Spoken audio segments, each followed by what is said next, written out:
Sebagaimana saya mau tanya kira-kira, ya, di dalam komplek ini komplek bumi bersujud, ya. Insya Allah hari sujud, insya Allah. Insya Allah hari sujud, insya Allah. Saya mau tanya sama orang-orang sekitar sini, kira-kira kalian cinta Allah enggak? Cinta Allah enggak kira-kira? Ada yang enggak cinta sama Allah di sini? Enggak ada, semua cinta Allah. Coba saya mau tanya, cintanya kalian sama Allah itu seperti apa sih? Bagaimana? Nah, melaksanakan perintahnya, menjauhi larangannya. Apakah sampai di situ saja? Kalau Anda memang cinta sama Allah, dibuktikan. Bagaimana katanya Allah? Qul in kuntum tuhibbunallah. Katakan wahai Muhammad SAW, kalau dia memang cinta sama Allah, katanya Allah, apa? Fattabi'uni, ikuti Nabi Muhammad.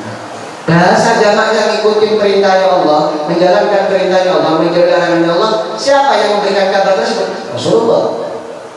Ya. Apakah kalian bisa mengetahui langsung dengan tanpa Nabi Muhammad? Nggak bisa. Ya. Cinta kepada Allah pintunya itu ada di Nabi Muhammad. Bagaimana? Fattabi'uni, katanya Allah. Gak usah kita cari cintanya Allah, sudah cinta sama Nabi Muhammad. Itu Nabi Muhammad, katanya Allah apa? Yuhibbukumullah, Anda dapat cintanya Allah. Kalau ada orang santri cinta sama gurunya, itu hebat, harus. Kalau ada santri cinta sama gurunya, itu wajib, ya, harus.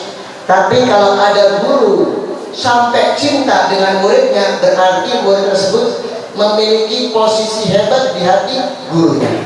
Sampai di sini paham gak kira-kira? Paham gak Bu kira-kira Bu?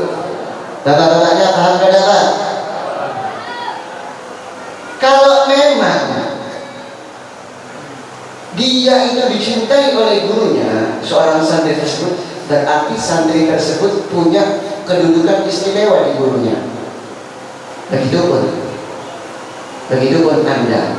Kalau Anda cinta sama Allah itu wajar. Karena apa? Semua nikmat diberikan oleh Allah Subhanahu wa ta'ala. Wa ma bikum min ni'matin fa minallah. Semua nikmat yang Anda rasakan hari ini itu semua datangnya dari Allah. Semua datangnya dari Allah Subhanahu wa ta'ala. Tidak ada yang punya kuasa kecuali yang memberikan nikmat itu adalah Allah. Kalau Anda cinta kepada Allah harus. Tapi kalau Allah cinta kepada Anda, itu baru hebat.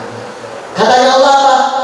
Fattabi'uni, ikuti Nabi Muhammad, maka Anda akan mendapatkan dua hal. Katanya Allah, yuhibbukumullah, akan dicintai oleh Allah. Kalau sudah dicintai Allah, jadi wali Anda Pak Bu. Ya, makanya disebut waliullah. Kenapa? Karena dicintai sama Allah.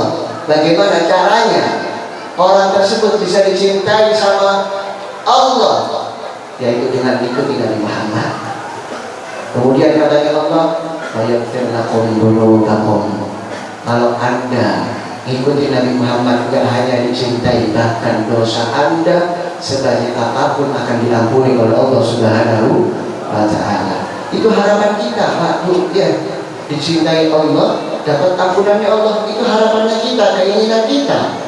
Kalau sudah Anda dicintai, Anda mau minta apapun diberikan sama Allah. Ya, Anda mau minta apapun diberikan sama Allah. Allah Maha Kaya. Allah bisa mencukupi dari Nabi Adam sampai akhir zaman. Apalagi cuma mencukupi Anda. Apalagi Anda cuma minta ini dan itu, cuma hutang lunas kecil dari Allah. Caranya bagaimana? Cintai Nabi Muhammad, maka akan dicintai oleh Allah. Kalau sudah dicintai oleh Allah, apapun yang Anda minta akan diberikan oleh Allah Subhanahu wa ta'ala. Dosa diampuni katanya Allah. Kalau sudah dosa diampuni sama Allah, begitu pun Anda minta, gak ada yang menghijab, gak ada yang menghalangi dosa Anda dihapuskan oleh Allah. Gak ada dosa Anda minta, angkat tangan, akan dikabulkan oleh Allah Subhanahu wa ta'ala. Maka pelajaran penting yang bisa saya sampaikan di tempat ini, yaitu tidak hanya mengaku cinta di lisan, tapi mengikuti Nabi Muhammad. Tidak hanya cinta diungkapkan dengan lisan, tapi diikuti dengan perbuatan. Kita buktikan kalau kita memang cinta dengan Nabi. Harusnya acara maulid seperti ini kita harus dapat pelajaran satu. Tahun ini dapat satu pelajaran, diamalkan di rumah sampai hari kiamat, sampai Anda meninggal Anda amalkan. Apa sunnahnya Nabi? Tahun berikutnya dibaca syama'ilnya Nabi, baca sunnahnya Nabi, apa yang bisa diambil, kemudian kita amalkan, kita pelajari, kita amalkan sampai kita meninggal.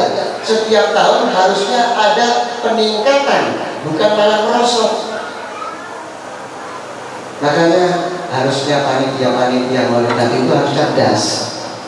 Kalau cuma buat acara ketawa-ketawa, lebih baik mengundang Sule. Kalau mau ketawa-ketawa, ya undang komedian, ya. Jangan undang penceramah. Gak apa-apa ketawa, tapi harusnya ada tujuan daripada maksud acara tersebut. Peringatan maulid Nabi, apa yang bisa kita ambil, kita amalkan di rumah. Kalau cuma acaranya meriah tapi ketawa gak dapat apa-apa, berarti panitia gagal. Panitia gagal. Kenapa? Gak sukses dakwanya. Seharusnya orang cinta semakin sama Nabi, justru yang dia dapatkan bukan cinta sama Nabi, jauh sama Nabi. Gagal ini panitia. Makanya ya pelajaran penting untuk panitia peringatan maulid. Silahkan cari penceramah boleh, yang mau ketawa dan itu silakan. Ya, bukan berarti saya nggak suka ketawa, saya suka ketawa ya. Saya senang himo ya, ketawa apalagi melihat umat Nabi Muhammad ketawa. Itu harus suruh senang saya. Tapi harus ada batasannya, jangan sampai melebihi batas. Karena saya sering melihat orang itu lihat viralnya saja, lihat kenarnya saja, lihat lucunya saja, pembahasannya kemana-mana. Bahkan mohon maaf dikotori dengan pembahasan kalimat-kalimat kotor. Ini acara mulia ya. Ini acara mulia. Katanya Imam Ibnu Hajar Al-Haytami di dalam kitab Nikmatul Kubronya disebutkan, jangankan dia yang datang di tempat ini, ya, jangankan dia yang datang di tempat ini dapat kemuliaan, katanya Ibnu Hajar, tapi apapun yang terkait dalam hal maulid Nabi Muhammad dapat keberkahannya.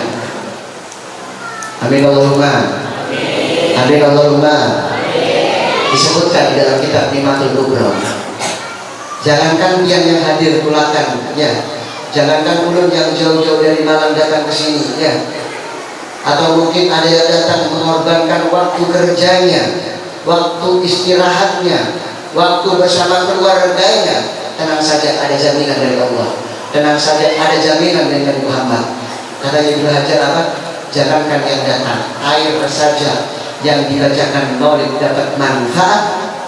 Kata beliau, faman salida min dalikal ma' dakhala qalbuhu al-fandur wa rahmah. Apa katanya Ibnu Hajar Al-Haytami? Air yang dibacakan maulid Nabi Muhammad, kemudian dia minum, apa yang dia dapatkan? Apakah hanya menghilangkan rasa haus? Tidak, itu cuma secara dohirnya. Orang haus minum selesai, hilang hausnya. Tapi kalau air tersebut dibacakan maulid, gak hanya menghilangkan rasa haus. Katanya Ibnu Hajar Al-Haytami, disebutkan apa? Wa faman sarida min dzalikal ma' dakhala qalbu al-fandur. Diminum itu air, masuk ke dalam tubuhnya, masuk ke dalam hatinya, akan memancarkan 1000 cahaya, 1000 rahmat dari Allah. Amin Allahumma. Amin Allahumma. Air Pak Bu, ya tidak ikut berselawat. Air tidak ikut bermaulid, cuma diam sebagai pelengkap. Seandainya gak ada air pun tetap mau di jalan. Air cuma sebagai pelengkap. Kemudian dibacakan sholawat, dibacakan maulid Nabi Muhammad. Katanya Ibnu Hajar apa? Masuk ke dalam air tersebut, kalau dia minum akan menerangi hatinya 1000 cahaya, 1000 rahmat dari Allah. Berarti apa? Semua yang berkaitan ketika dibacakan maulid dapat berkah. Makanya buat pelajaran ibu-ibu, bapak-bapak ya, kalau acara maulid besok-besok lain waktu, bawa kantong plastik yang ganal, masukkan semua. Buah-buahnya masukkan semua. Kalau bisa sandal-sandalnya orang masukkan. Karena apa? Berkah kata Habib ya. Karena apa? Air saja dibacakan maulid berkah, apalagi wadai ya. Apalagi buah-buahan, apalagi baju pilihan. Bahkan disebutkan kalau pian datang ke acara maulid bawa duit, simpan itu duit yang dibacakan maulid berkah insya Allah. Disimpan di dalam dompet Anda, insya Allah selama setahun duit Anda berkah, gak akan berkurang, yang ada ditambah sama Allah berkahnya maulid Nabi Muhammad. Amin Allahumma. Makanya banyakin bawa duit ya. Banyakin bawa duitnya kalau ketika acara maulid seperti ini ya. Ala kulihat, lihat air saja nggak ikut punya peran ibarat ya, dapat berkahnya, apalagi dia yang hadir mengorbankan waktunya, apalagi yang panitia mempersiapkan semua acara-acara, apalagi donatur ya, mempersiapkan acara. Gak ada ruginya pian, demi Allah tidak ada kerugian bagi pian. Sampai ada orang bertanya sama ulun, Habib, acara maulid butuh dana besar, 50 juta, 60 juta. Ada di Jawa acara seperti itu? Ada. 50 juta, 60 juta, 100 juta dikeluarkan deh, terlalu banyak. Saya menjawab satu jawaban, tidak ada mahal untuk Nabi Muhammad. Tidak ada mahal untuk Nabi Muhammad. Kalau dibandingkan uang yang kita keluarkan dengan syafaat Nabi Muhammad, tidak ada nilainya uang kita. Kalau dibandingkan dengan apa yang kita korbankan untuk Nabi Muhammad demi Allah, tidak bernilai sedikit pun di hadapan Nabi Muhammad. Apapun itu, seandainya Anda gak bersalawat, gak bermaulid, Nabi Muhammad tetap jadi Habibullah. Nabi Muhammad tetap jadi kekasihnya Allah. Gak akan mengurangi dari Nabi Muhammad. Biar seandainya semua di bumi sujud ini gak bersalawat, gak mengadakan maulid, Nabi Muhammad teragung di sisi Allah. Karena apa? Nama Nabi Muhammad tetap bersanding dengan Allah. Nama Nabi Muhammad bahkan menjadi salah satu tonggak, menjadi salah satu tolak ukur. Dia mau masuk Islam, maka harus bersanding dengan Allah dan Nabi Muhammad. Asyhadu an la ilaha illallah wa asyhadu anna Muhammadar Rasulullah. Diterima keimanannya. Kalau dia mengaku Tuhan hanya Allah, tapi tidak mengaku Nabi Muhammad sebagai nabinya, ditolak sama Allah. Harus berjalan bersandingan. Lihat tiang arsy Allah. Ketika Allah menciptakan tiang arsy Allah, ya, sampai menjulur ke bawah lautan, sampai menjulur sampai ke 7 lapis bumi yang paling dalam. Allah menjulurkan, Allah memaparkan, Allah membentangkan tiang arsy Allah. Hanya tulisannya Allah masih goncang. Maka ditambahi la ilaha illallah Muhammadur Rasulullah. Ketika itu tiang arsy Allah langsung tenang. Begitupun di hati Anda, kalau hanya tulisannya Allah saja, tidak ada Nabi Muhammad, akan goncang hati Anda. Artinya apa? Ayo, mulai sekarang kita kenali Nabi Muhammad. Mulai sekarang kita amalkan sunnah Nabi Muhammad Sallallahu Alaihi Wasallam. Coba ulun mau ketakulah sama bumi bersujud ya. Kira-kira bumi bersujud cinta sama Nabi nggak kira-kira? Cinta sama Nabi nggak kira-kira? Cinta. Apa kenal dengan Nabi Muhammad? Kenal atau tidak? Kalau memang Anda kenal, saya mau tanya, nasabnya Nabi apa enggak kira-kira? Hafal enggak nasabnya Nabi? Sudah, kalau enggak hafal saya mau tanya, orang tuanya Nabi tahu enggak siapa? Tahu, mungkin tahu semua. Kalau orang tuanya, saya mau tanya, anaknya Nabi ada berapa, siapa saja, tahu enggak kira-kira? Tahu enggak ada? Mungkin yang tahu guru-guru saja ya. Tahu nggak kira-kira sama anak-anaknya Nabi siapa saja, anaknya berapa, lakinya berapa, perempuannya saja? Tahu nggak Bu? Coba untuk bertakun Bu, anaknya Raffi Ahmad siapa Bu?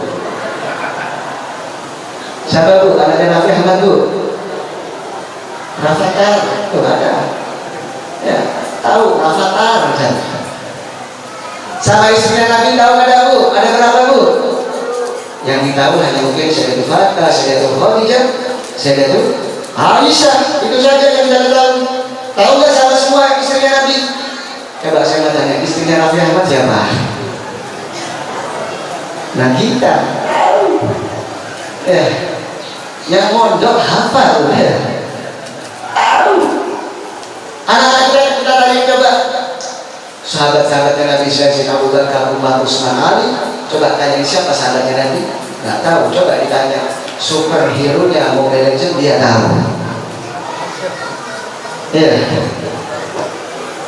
Berarti kita kenal gak sama Nabi? Kenal gak Bu? Belum kenal dong. Ya. Bagaimana mau timbul cinta sedangkan Anda belum kenal dengan Nabi? Gak ada orang itu bisa langsung cinta tanpa mengenal, ya tanpa mengetahui. Harusnya Anda cinta dengan Nabi, luar biasa Nabi Ibu Pak ya. Apalagi sama umatnya, apalagi sama pian berantakan yang ada di sini. Ya, luar biasa cintanya Nabi Muhammad kepada Anda. Sampai Nabi Muhammad meminta apa? Kullu ummati yadkhulul jannah illa man aba, kata Nabi Muhammad. Nabi Muhammad cita-citanya cuma satu, Pak. Kalau Nabi Muhammad minta surga, surga itu diciptakan untuk Nabi Muhammad. Ya. Kalau seandainya Nabi Muhammad cita-citanya masuk surga, beda dengan kita cita-citanya. Kalau Nabi Muhammad cita-citanya minta masuk surga, surga itu dibuat untuk Nabi Muhammad. Jadi buat apa Nabi Muhammad minta surga, sedangkan surga itu dipersiapkan untuk Nabi. Begitu pun neraka. Neraka itu diciptakan untuk orang yang menentang Nabi. Bukan itu cita-cita Nabi. Apa? Cuma satu cita-cita Nabi. Semua umatnya bisa masuk surga. Minta Nabi Muhammad cuma satu. Apa itu? Minta semua umatnya bisa masuk surga.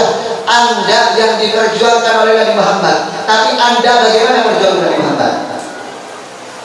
Yang diperjuangkan Nabi Muhammad bukan harta ataupun jabatan, bukan, tapi yang diperjuangkan adalah engkau. Minta apa? Semua umatnya masuk surga. Sampai disebutkan dalam hadis bahwa nanti orang masuk surga itu terdiri daripada 120 saf. Ada berapa? 120 saf. Dan 80 saf. Setiap saf itu ditempati jutaan triliun manusia. Semoga kita berada di saf tersebut. Amin. 120 saf tersebut, posisi umat Nabi Muhammad berapa? Disebutkan dalam hadis tersebut 80 safnya akan ditempati oleh umat Nabi Muhammad. Sisanya berapa? 40. Berarti mayoritas penduduk surga ditempati umat Nabi Muhammad. 2/3 surga akan masuk itu umat Nabi Muhammad. Semoga kita akan masuk daripada saf tersebut. Sisanya 40 tersebut bukan umat khususnya, bukan, tapi untuk seluruh umat selain umat Nabi Muhammad. Berarti apa? Banyakkan umat Nabi Muhammad yang nanti masuk ke surga. Karena apa? Bukan karena kemuliaan kita, tapi karena kemuliaan Nabi Muhammad. Katanya Imam Bushiri, bi akrami Rasul kunna akraman umati. Kalian itu dimuliakan bisa masuk surga nanti umat Nabi Muhammad, bukan karena kalian hebat, bukan, tapi karena kalian adalah umat Nabi Muhammad. Kalian berbuntut mengikuti umat Nabi dari umat Nabi Muhammad, maka otomatis akan mulia. Sama seperti halnya, ya, saya kasih contoh Al-Quran. Al-Quran bahannya kertas. Kertas itu awalnya nggak mulia dan kertas itu banyak, ya, macam-macamnya. Ada kertas koran, ya, ada kertas majalah, ada kertas Al-Quran. Sama bahannya kertas, bahkan ada kertas majalah lebih bagus daripada kertas Al-Quran. Tapi dari segi kemuliaan lebih mulia kertas Al-Quran, bukan karena kertasnya, tapi ada firman Allah yang mulia, maka kertas tersebut menjadi mulia. Sama seperti Anda, bukan karena Anda mulia, tapi karena Anda umatnya Nabi yang mulia, maka Anda menjadi umat yang termulia. Sallallahu alaihi Muhammad. Jadi untung kalian ini dipilih sama Allah jadi umat Nabi Muhammad. Untung kalian semua, kalian gak minta ya. Adakah di sini yang memesan pre-order untuk jadi umat Nabi Muhammad? Tidak ada. Nabi Musa alaihissalam bahkan siap turun pangkat untuk jadi umat Nabi Muhammad. Demi apa? Demi jadi umat Nabi Muhammad, karena umat Nabi Muhammad mulia. Nabi, Rasul, Kalimullah bisa berpandiran lawan Allah di Bukit Tursina, rela turun jabatan, bisa jadi umat Nabi Muhammad. Karena apa? Kemuliaan umat Nabi Muhammad. Saya mau tanya, kira-kira ada nggak pejabat presiden mau turun jadi RT? Ada nggak? Nggak ada. Ya. Kalau bisa terus periodenya. Ya. Kalau bisa sampai mati jadi presiden. Jujur ada? Nggak ada.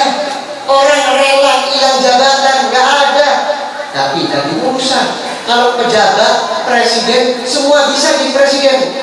Yang penting ada uang, yang penting menyaksikan, yang penting banyak pengikut, bisa jadi presiden. Tapi kalau jadi nabi nggak semua bisa, dipilih sama Allah. Ini nggak main-main, jabatan nabi, jabatan rasul. Dia rela lepaskan itu jabatan demi apa? Jadi umat Nabi Muhammad. Anda tanpa harus meminta jadi bagian umat Nabi Muhammad. Sallallahu alaihi Muhammad. Semoga diakui sebagai umat Nabi Muhammad. Semoga diakui sebagai umat Nabi Muhammad. Jangankan umatnya, ya. Terakhir sebelum saya tutup, ya. Jangankan jadi umatnya Nabi Muhammad, senang dengan kegembiraan kelahiran Nabi Muhammad. Satu kisah di dalam kitab Hilyatul Auliya dikisahkan, ada orang daripada bagian umat Nabi Musa alaihissalam. Ada orang pemuda bagian daripada umat Nabi Musa, umurnya 200 tahun. Umurnya berapa? 200 tahun. Sallallahu alaihi Muhammad. Umurnya 200 tahun. Ini orang bejat, ini orang preman, ini orang kriminal. Gak ada kemaksiatan kecuali semua maksiat dilaksanakan. Mau khomer kan, minum khomer istiqomah, kayak minum air. Ya. Ngopinya di warung jablay. Ya. Makan obat-obatan terlarang, narkoba, kayak makan obat sehari 3 kali. Handphonenya main slot, ya, dari online, ya, judi online. Ini maksiatnya luar biasa, banyak semua maksiat dilaksanakan. Gak ada kemaksiatan kecuali semua maksiat dilaksanakan. Kalau ulama kan berusaha mengamalkan semua sunnah Nabi. Ini orang mengamalkan apa yang ditentang oleh Nabi. Maksiat semua dilaksanakan, gak ada maksiat kecuali semua dilaksanakan sama ini orang. Ini orang umur 200 kemudian meninggal dunia. Ya. Orang-orang bilang, ya Allah kesiannya umur 200 tahun, masih muda. Masih muda. Itu umat Nabi Musa, ya, jangan disamakan dengan umat Nabi Muhammad.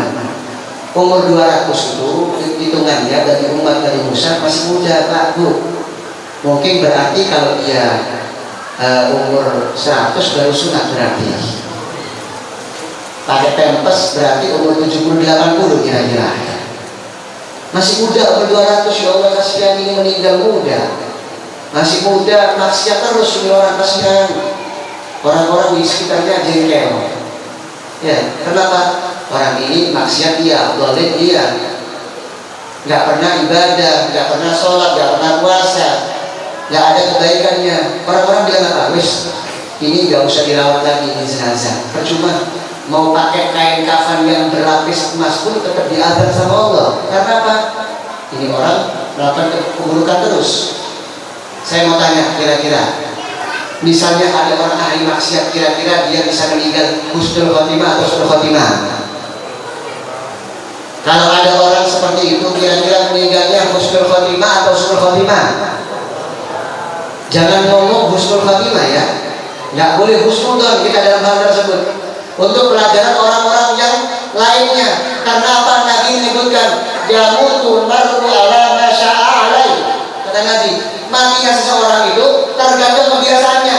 Kalau biasa maksiat, dia bisa dipastikan mati dalam keadaan maksiat. Kalau dia sebenarnya ketika hidup baca Al-Quran, insya Allah matinya baca Al-Quran, insya Allah. Kalau kehidupannya baik, insya Allah bisa dipastikan akhir kehidupannya pasti baik. Ini orang udah alamat maksiat terus setiap hari, berarti bisa dipastikan meninggalnya su'ul khotimah. Gak usah main husnudon dalam hal seperti ini, main akal saja ya. Perkara takdir nanti apa kata Allah. Kita cuma ngambil pelajaran dalam hal-hal yang ada di sekitar kita. Bisa dipastikan ini orang meninggalnya su'ul khotimah. Jadi kata orang-orang sudah gak usah dirawat jenazah ini. Kira-kira misalnya di kampung ya, di komplek ada orang setiap hari menyambangi orang, siapnya ganggu, siapnya minum khamr. Kira-kira dia bingung ada orang meninggal tersebut. Kira-kira dia bingung ada orang tersebut meninggal dunia. Yang lainnya ngomong innalillahi, kita ngomong ucapkan alhamdulillah. Alhamdulillah itu orang meninggal dunia. Akhirnya apa? Enggak ganggu lagi. Ya. Senang kita dengan peninggalan orang tersebut. Kenapa? Nggak ada yang dolem lagi, nggak ada yang ganggu lagi. Ini meninggal orang-orang ya sudah, percuma kita rawat jenazahnya. Mau kita sholatin percuma. Seandainya sholat jenazah itu nggak ada rukuk, kita rukuk pun percuma. Karena apa? Dosa dari banyaknya. Dari banyaknya. Gak usah rukuk, gak usah sujud, percuma. Seandainya ada rukuk sujud, kita bisa mengurangi dosa tersebut. Gak akan berkurang di dosa. Karena apa? Banyaknya dosa di orang. Akhirnya orang-orang apa? Ya sudah, kalau kita sepakat kita buang ini jenazah. Kita buang ini jenazah, dibuang sama orang sekitar, dibuang sama warga sekitar. Kemudian setelah itu, akhirnya ketika itu Nabi Musa diperintahkan sama